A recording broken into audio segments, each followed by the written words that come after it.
아무도 감히 말해주지 않은 진실을 듣고 싶으신가요? 당신은 갇혔습니다. 네, 당신은 보이지 않는 벽 안에 갇혀 있습니다. 스스로 만든 감옥에 갇혀 있습니다. 이 감옥은 하룻밤 사이에 만들어진 것이 아닙니다. 아니, 천천히, 꼼꼼하게 벽돌 하나하나 쌓아 올린 것입니다. 당신의 욕망이 아닌 다른 사람들의 생각에 따라 내린 모든 선택들. 실패할까봐 두려워 모든 꿈을 접어두었고, 내면에서 치솟는 비명을 가리려고 억지로 미소 지을 때마다 당신은 당신 주변의 벽을 더욱 굳건히 만들었습니다. 가슴이 답답해지는 것을 느끼시나요?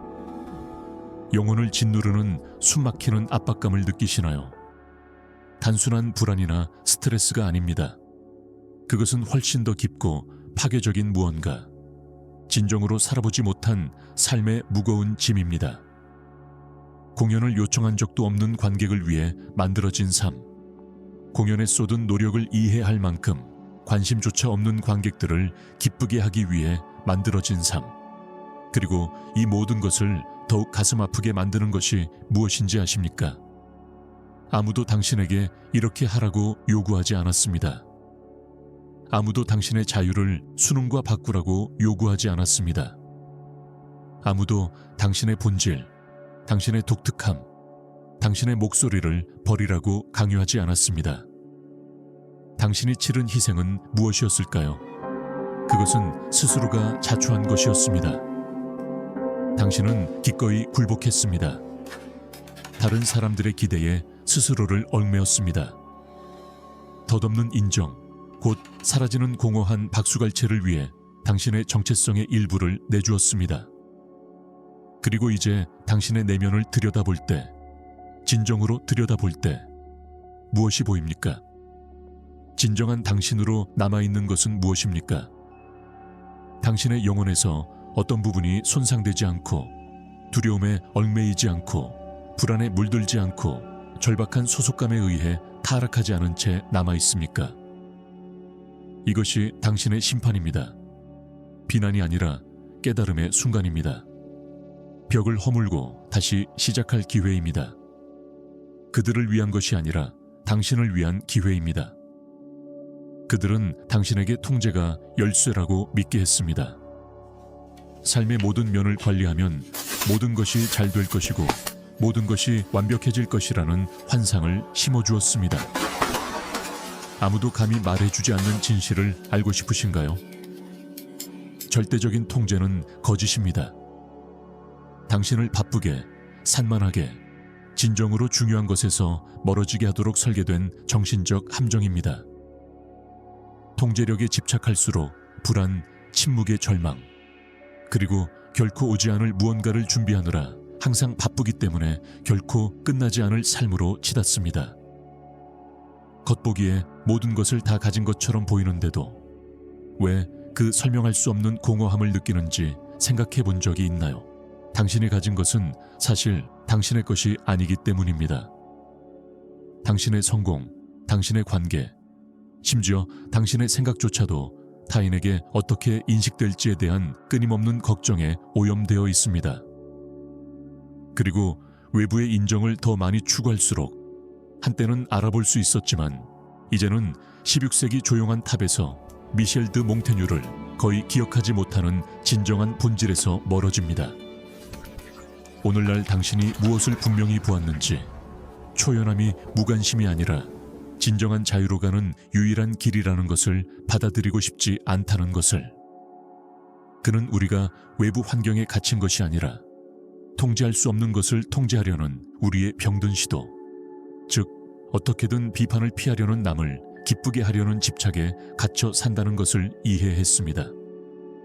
하지만 당신이 그토록 두려워하는 그 초연함이 바로 당신의 자유로 향하는 문을 여는 열쇠라고 말씀드리면 어떨까요? 잠시라도 그 밧줄을 놓아준다면 어떨까요?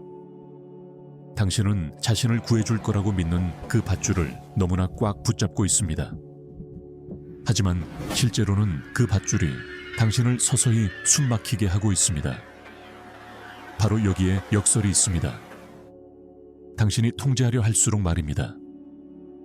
실제로 통제력이 부족할수록, 남을 기쁘게 하려는 욕구가 커질수록 당신은 덜 진실해집니다. 그리고 변화에 더 저항할수록 필연적으로 변화가 찾아왔을 때 그 변화는 더욱 강렬하게 당신을 덮칩니다. 세상은 당신의 통제 아래 돌아가지 않으며 앞으로도 그럴 것입니다. 이를 받아들이는 것은 약함이 아닙니다. 지혜입니다. 혼돈과 예측 불가능성 속의 삶은 아주 단순하지만 버려야 할 끔찍한 무언가를 요구합니다. 인정받고 싶은 욕망을 놓아주세요. 실패에 대한 두려움을 놓아주세요. 다른 사람의 판단으로부터 자신을 보호하기 위해 만들어낸 거짓된 정체성을 버리세요.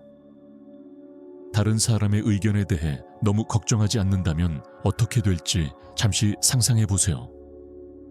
끊임없는 두려움이 없다면 당신은 어떤 사람이 될까요? 아무도 당신을 판단하지 않을 거라는 걸 안다면 어떻게 하겠어요?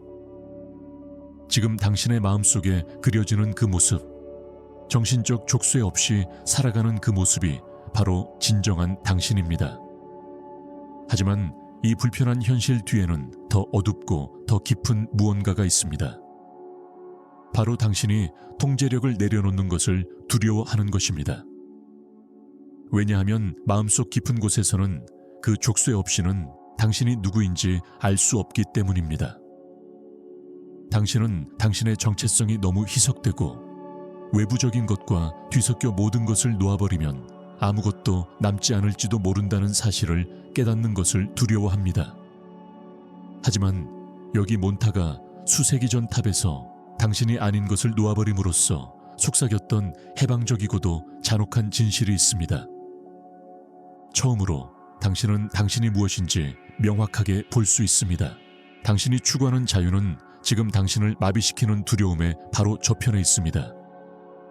자기 개발서에도 동기부여 조언에도 어떤 신비로운 비밀에도 없습니다.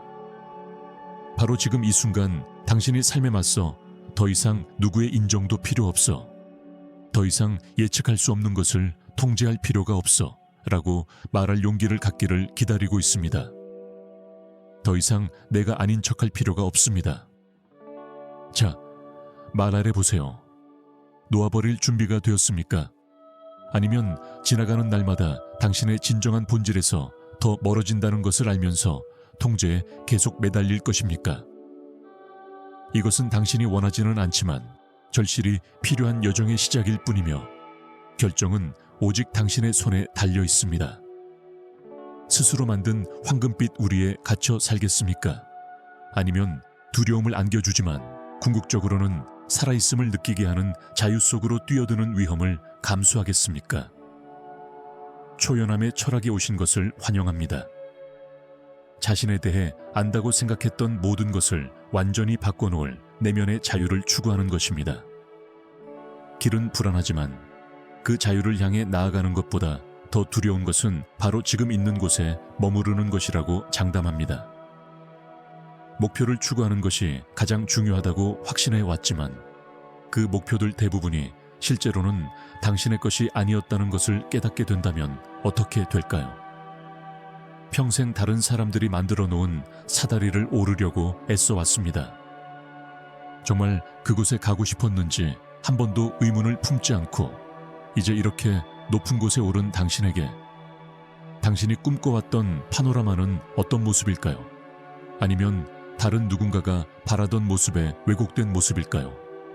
우리는 성공이라는 개념에 사로잡혀 특정 목표를 달성하면 마침내 평화를 찾을 수 있다고 믿습니다.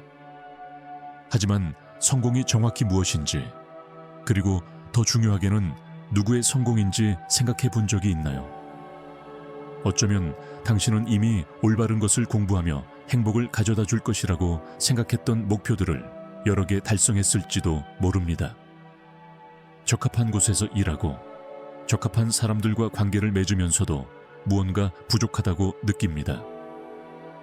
밤에 잠에서 깨게 하는 그 불편한 진실은 당신이 너무 오랫동안 무시해온 목소리입니다.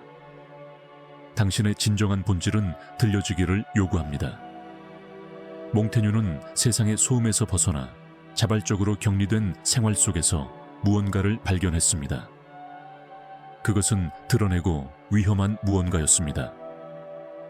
진정한 성공은 그들이 당신에게 팔았던 것과는 전혀 다릅니다.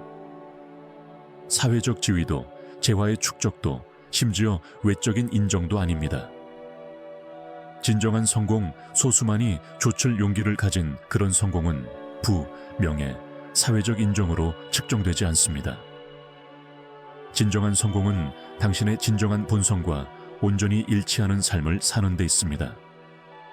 하지만 그 수준의 진정성에 도달하려면 더 깊은 것이 필요합니다. 바로 표면 아래에 숨겨진 진정한 자신을 발견할 용기입니다.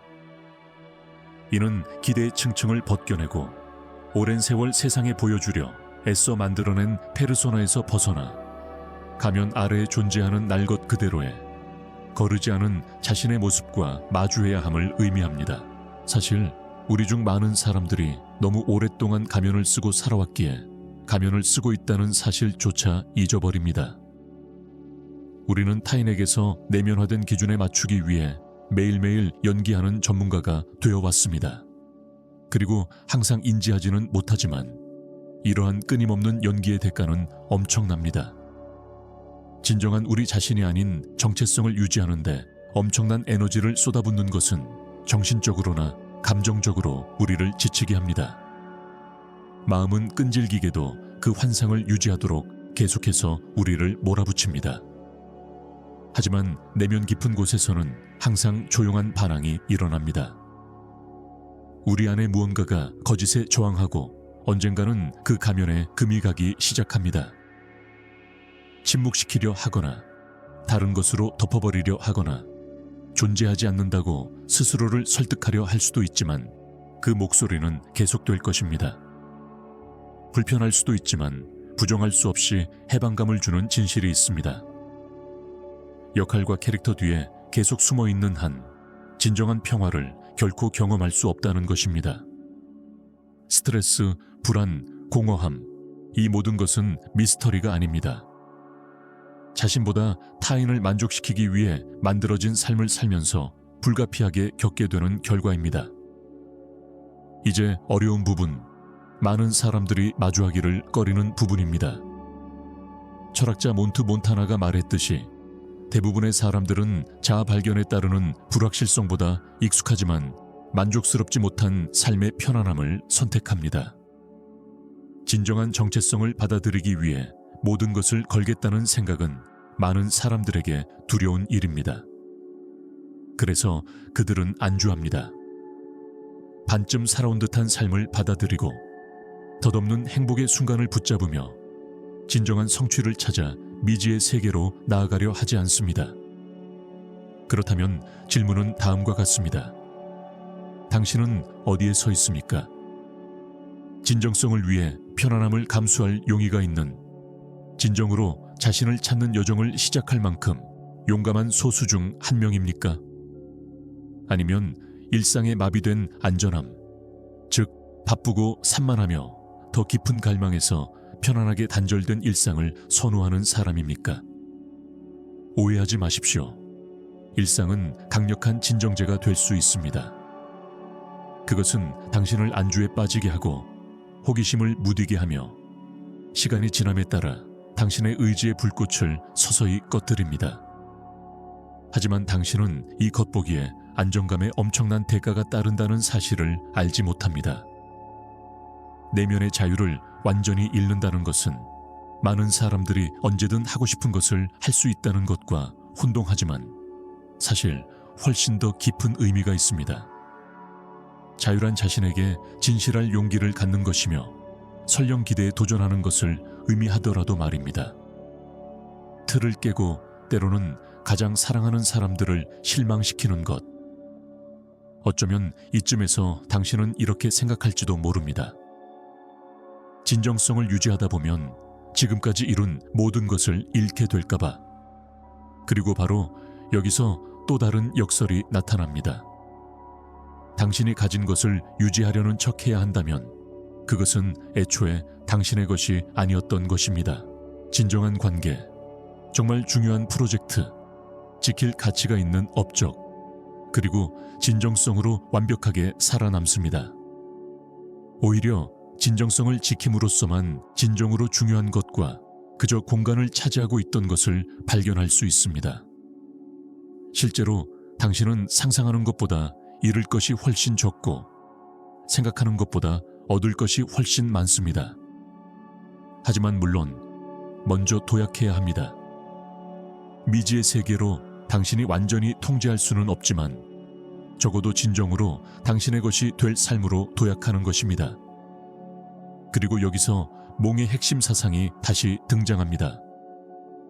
초연함은 사랑하는 것을 버리는 것이 아니라 절대적인 자유를 통해서만 불안 속에서 당신이 가진 모든 것을 진정으로 사랑하고 만들어갈 수 있다는 것을 깨닫는 것을 의미합니다.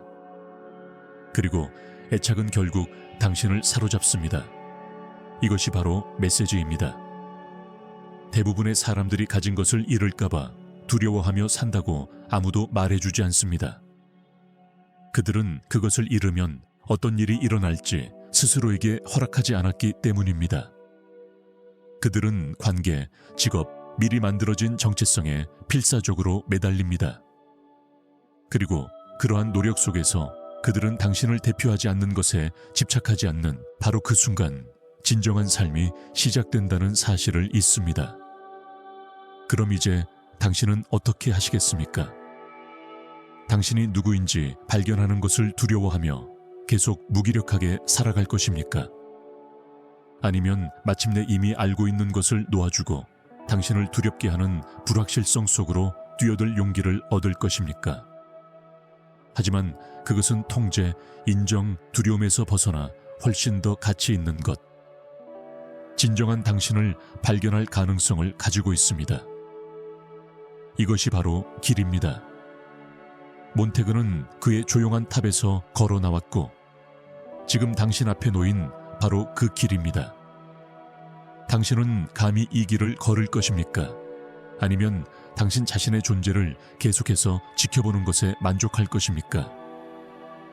답은 오직 당신 몫입니다.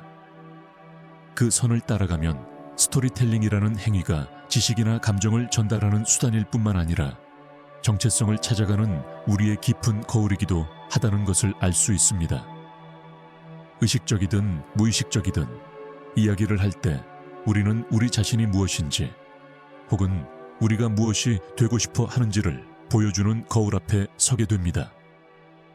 그러면 이야기는 자기 탐구를 위한 강력한 도구가 되며 각 등장인물이나 상황은 우리의 가장 깊은 욕망이나 가장 감춰진 두려움을 투영합니다. 우리는 허구가 삶을 연습하는 방식, 즉 실질적인 위험을 감수하지 않고도 여러 운명을 살아갈 수 있는 일종의 감정 시뮬레이터라는 사실을 종종 잊습니다. 따라서 집단적 불확실성이나 위기의 시대에 우리가 사는 이 시대처럼 이야기는 더욱 중요해집니다. 이야기는 안식처와 카타르시스를 동시에 제공하지만 그 이상의 위안을 제공합니다. 또한 그것들은 우리가 일상의 현실에서 좀처럼 보여주기 어려운 대담함을 허용합니다. 상상의 한계를 뛰어넘도록 우리를 초대합니다. 그리고 근본적으로 다른 관점을 탐구하게 합니다. 그리고 여기서 흥미로운 점이 드러납니다. 우리가 스스로에게 들려주는 이야기가 우리의 일상적인 결정에 얼마나 큰 영향을 미칠까요? 어쩌면 우리가 내면적으로 만들어가는 이야기가 외부 현실을 어떻게 해석하는지를 결정할지도 모릅니다. 우리의 경험을 걸러내고 눈에 보이지 않게, 그러나 끊임없이 우리 삶의 방향을 형성합니다. 따라서 스토리텔링의 힘은 사회적, 문화적 차원을 넘어 우리의 현재와 미래를 변화시킬 수 있는 매우 개인적인 차원을 지닙니다. 1. 우리가 스스로에게 말하는 언어를 통해 우리는 더욱 도발적인 질문으로 이어집니다. 내면에 담는 이야기를 바꾸는 것이 우리의 운명을 다시 쓰는 방법이라면 어떨까요? 많은 사람들이 자신에게 완전히 속하지 않는 물려받은 이야기에 갇혀 산다는 생각은 그리 터무니없는 생각은 아닙니다. 실패, 역할에 대한 제약에 대한 이야기들 말입니다. 하지만 그것들을 바꿀 수 없는 진실로 받아들이는 것이죠. 이러한 의미에서 자신의 이야기를 되찾는 것은 매우 혁명적인 행위가 될 수 있습니다. 우리 자신을 단순한 피해자가 아니라 과거를 지배하고 다른 미래를 계획할 수 있는 주체성을 가진 주인공으로 다시 쓰는 것입니다. 게다가 흥미로운 현상이 있습니다. 우리가 하는 이야기는 우리의 행동 방식뿐만 아니라 타인이 우리를 어떻게 인식하는지에도 영향을 미칩니다. 우리가 스스로를 누구라고 믿는지에 대한 잘 구성된 이야기 말입니다. 마치 내면의 서사가 우리 모두가 자신도 모르게 연기하는 침묵의 각본인 것처럼 우리의 관계, 기회, 그리고 세상이 우리에게 반응하는 방식에 영향을 미치는 일종의 자기 실현적 예언이 될 수 있습니다. 따라서 의식적으로 우리 자신의 이야기를 구축하는 것은 단순한 자기 성찰의 문제가 아니라 삶의 전략이기도 합니다. 한편 우리는 개인적 서사 속 모순의 역할을 고려해야 합니다. 우리는 선형적인 존재가 아니며 우리의 이야기가 그것을 포용해서는 안 됩니다. 풍부한 서사에는 어두운 영역과 변화가 포함됩니다. 물론 모순과 모호함은 인간을 온전히 포용하는 것입니다. 사실 최고의 이야기는 모든 것이 완벽하게 들어맞는 이야기가 아닙니다. 하지만 혼란 속에서 열린 질문, 불편함의 순간, 그리고 진실의 섬광을 남겨주는 이야기, 바로 그러한 불완전함 속에 서사되는 것의 아름다움, 그리고 삶 자체의 아름다움이 있습니다. 그리고 아마도 이 모든 것 중 가장 시적인 것은 우리가 끊임없이 스스로를 새롭게 쓴다는 것입니다. 모든 대화, 모든 만남, 모든 침묵은 심지어 서사의 한 줄을 더합니다. 우리는 미완성된 글을 끊임없이 쓰는 작가입니다. 아무리 사소하더라도 모든 결정이 우리 이야기의 새로운 버전을 만들어내는 것이라는 사실을 때로는 의식하고 때로는 그렇지 않기도 합니다. 그리고 여기까지 읽으셨다면 이미 강력한 무언가를 깨달으셨을지도 모릅니다. 우리는 다른 사람이 쓴 이야기 속의 조연이 아닙니다. 우리는 창작 과정 한가운데 있는 작가입니다. 흥미로운 것은 최종본이 없다는 것입니다. 매일이 새로운 페이지가 될 수 있지만 동시에 이전 페이지를 다시 쓰는 페이지가 될 수도 있습니다. 어제는 슬픈 장처럼 보였습니다. 오늘은 재탄생 전의 전환점으로 읽힐 수 있습니다. 이것이 바로 인간 서사의 위대한 연금술일지도 모릅니다. 상처를 상징으로, 실수를 줄거리로, 반전과 침묵을 서스펜스로 바꿔놓죠. 하지만 조심하세요. 마지막 반전이 다가오기 때문입니다. 진정한 삶의 예술이 우리가 어떤 이야기를 하고 있는지 정확히 알지 못하는 것이라면 어떨까요? 불확실함 속에서도 희극인지 비극인지 서사시인지 알 수 없다는 데 아름다움이 있습니다. 거의 마법 같은 자유가 있는 것입니다. 때로는 가장 강력한 이야기는 큰 박수갈채로 끝나는 이야기가 아니라 아직 끝나지 않았기에 계속 쓰고 싶게 만드는 이야기입니다. 이제 이 장의 결론에 도달했습니다. 하지만 흔히 그렇듯 끝처럼 보이는 것이 사실은 새로운 무언가의 시작일 수도 있습니다. 이 메시지의 어떤 부분이든 지적으로, 감정적으로 혹은 다른 방식으로 공감을 느끼셨다면 구독과 알림 설정을 통해 이 여정의 연속을 놓치지 않도록 해주세요. 이 지점까지 함께 해주셨다는 것을 표시하고 싶으시다면 댓글에 다음 문구를 남겨주세요. 나는 내 이야기를 다시 쓴다. 이 간단한 선언은 여러분이 이 자리에 온전히 참여했고 스스로를 이 사려 깊고 용감한 공동체의 일원으로 생각한다는 것을 보여줍니다. 이들은 삶에 대한 인식, 호기심, 그리고 자신의 이야기를 만들어가려는 의지를 가지고 있습니다. 다음 편에서 여러분을 만나 뵙기를 기대합니다. 원하는 답을 모두 찾지 못하시더라도 더욱 심오하고 의미 있는 질문들을 안고 떠나실 거라고 장담합니다. 그때까지 이 장을 마무리하셔도 좋습니다. 하지만 책을 한 켠에 두지 마세요. 바로 다음 단락에 모든 것을 바꿀 통찰력이 담겨 있을지도 모릅니다. 자, 오늘은 여기까지입니다. 이 영상은 여기까지입니다. 이 팁들이 여러분께 큰 도움이 되기를 진심으로 바랍니다. 여러분은 이 채널의 중요한 구성원이라는 것을 잊지 마세요. 이 영상이 여러분의 생각이나 배움에 도움이 되었다면 좋아요와 댓글을 남겨주세요. 더 많은 사람들이 지혜의 힘을 발견할 수 있도록요. 댓글을 어떻게 달아야 할지 모르겠다면 333을 입력하여 끝까지 시청했음을 알려주세요. 아직 구독하지 않으셨다면 구독해주세요. 개인적인 발전의 여정에서 작은 발걸음 하나하나가 소중하다는 것을 기억하세요. 승리를 향해 계속 나아가세요. 귀 기울여 주셔서 감사합니다.